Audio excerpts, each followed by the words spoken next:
नमः शिवाय। ओम नमः शिवाय।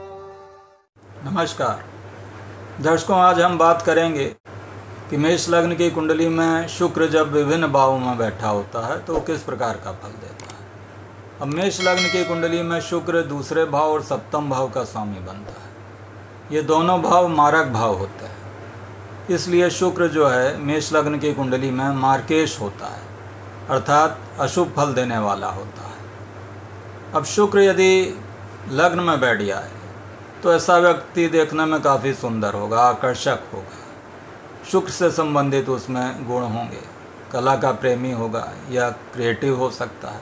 शुक्र की सप्तम दृष्टि चूँकि सप्तम भाव पर पड़ेगी तो ऐसे व्यक्ति का जो जीवन साथी होगा वो भी काफ़ी आकर्षक होगा, देखने में सुंदर होगा। ऐसा व्यक्ति धनी भी काफ़ी होगा। शुक्र यदि दूसरे भाव में बैठ जाए, दूसरे भाव में बैठने पर चूँकि दूसरे भाव का स्वामी दूसरे भाव में बैठा है और सप्तम भाव का स्वामी भी दूसरे भाव में बैठा है, तो ऐसे व्यक्ति के पास संचित धन काफ़ी होगा। धन के मामले में काफ़ी शुभ स्थिति है। ऐसे व्यक्ति की वाणी काफ़ी अच्छी होगी। ऐसे व्यक्ति का जो जीवन साथी होगा वो भी काफ़ी धनी होगा और जीवन साथी का कुटुंब से भी काफ़ी लगाव होगा।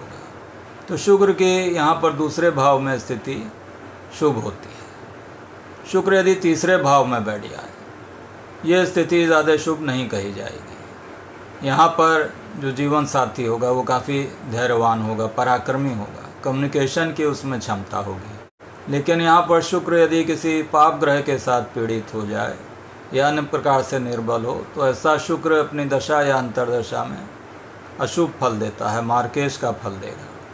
शुक्र यदि चौथे भाव में बैठा हो तो चौथे भाव का काराग्रह चूँकि शुक्र है तो शुक्र यहाँ पर चौथे भाव से संबंधित जो पारिवारिक सुख है या भौतिक सुख है वो तो काफ़ी देगा। प्रॉपर्टी के मामले में काफ़ी अच्छी स्थिति है, मकान का सुख मिलेगा, वाहन का सुख मिलेगा। माता के साथ संबंधों में यहाँ कटुता आ सकती है। यदि शुक्र पंचम भाव में बैठा हो तो ऐसा जातक जो होगा काफ़ी क्रिएटिव होगा, काफ़ी कलात्मक होगा, कोई ना कोई उसमें कलात्मकता होगी। ऐसा शुक्र प्रेम के लिए भी अच्छा है, रिलेशनशिप के लिए अच्छा है। सप्तम भाव का स्वामी चूँकि पंचम में बैठा है तो जातक का प्रेम विवाह हो सकता है। शुक्र यदि छठे भाव में बैठा हो तो यह स्थिति शुभ नहीं है, धन के लिए भी शुभ नहीं है और दाम्पत्य जीवन के लिए भी शुभ नहीं है। यहाँ पर बैठा हुआ शुक्र धन की हानि कराएगा और पत्नी के या पति के स्वास्थ्य में कमी करेगा। तो छठा भाव में बैठा हुआ शुक्र अपनी दशा अंतर्दशा में अशुभ फल प्रदान करेगा। शुक्र यदि सप्तम भाव में बैठा हो तो सप्तम भाव का स्वामी होकर सप्तम में ही यदि शुक्र बैठा हो तो ये मालव्य नाम का योग बनाएगा। क्योंकि केंद्र भाव में अपनी स्वराशि में बैठा है तो शुक्र यहाँ मालव्य नाम का योग बनाता है। ऐसा व्यक्ति काफ़ी धनवान होता है, प्रसिद्ध होता है और यश और ऐश्वर्य प्राप्त करता है। तो सप्तम भाव के लिए यह शुभ स्थिति है। जो जीवन साथी होगा वो भी काफ़ी आकर्षक होगा, धनवान होगा, समाज में उसको मान सम्मान की प्राप्ति होगी। शुक्र यदि अष्टम भाव में बैठा हो तो यह स्थिति ज़्यादा शुभ नहीं है।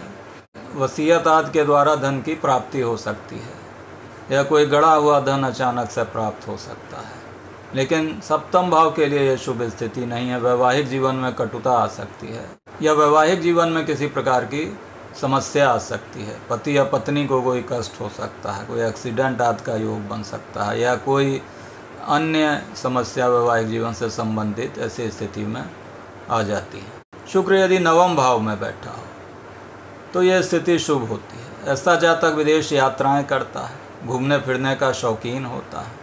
यहाँ पर जीवन साथी से भी प्रेम मिलता है, जीवन साथी के द्वारा भाग्य की उन्नति होती है।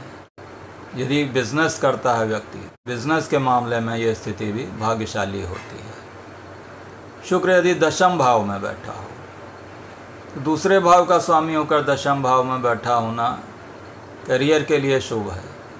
यहाँ पर शुक्र के द्वारा धन की प्राप्ति होती है, करियर के थ्रू धन की प्राप्ति होती है और करियर में उन्नति होती है। यहाँ पर जातक कोई ऐसा करियर चुन सकता है जो शुक्र से संबंधित हो, मेडिकल का प्रोफेशन चुन सकता है या होटल आदि से संबंधित कैरियर को चुन सकता है।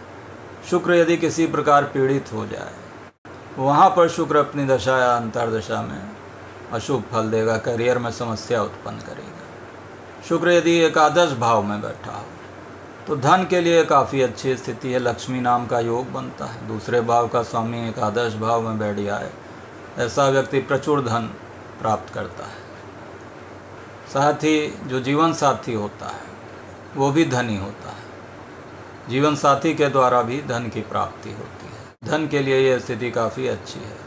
शुक्र की दृष्टि चूँकि संतान भाव पर पड़ती है, तो यहाँ संतान से संबंधित समस्या जरूर कोई आ सकती है। संतान से संबंधित परेशानियों का सामना करना पड़ सकता है या शिक्षा से संबंधित कुछ अशुभता का सामना करना पड़ सकता है। शुक्र यदि 12वें भाव में बैठा हो तो यह स्थिति काफ़ी अच्छी है। शुक्र यहाँ पर 12वें भाव में उच्च का होकर बैठा हुआ है। ऐसा शुक्र जो है व्यक्ति को काफ़ी यश, प्रसिद्धि और ऐश्वर्यशाली बनाएगा, ऐश्वर्य की वस्तुओं को प्रदान करेगा जातक को।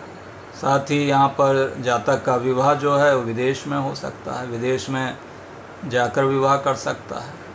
तो ये स्थिति काफ़ी अच्छी है, ऐसा जातक विदेश में रहकर ज़्यादा उन्नति करता है। तो इस प्रकार दर्शकों आपने जाना कि शुक्र मेष लग्न के विभिन्न भावों में किस प्रकार का फल देता है। अब शुक्र यहाँ पर चूँकि मारक होता है, शुक्र यदि किसी प्रकार पीड़ित हो जाए या अशुभ ग्रहों के प्रभाव में हो, अशुभ ग्रहों के साथ बैठा हो या अशुभ ग्रहों के द्वारा देखा जाए, तो ये अपनी दशा या अंतर्दशा में अशुभ फल देता है।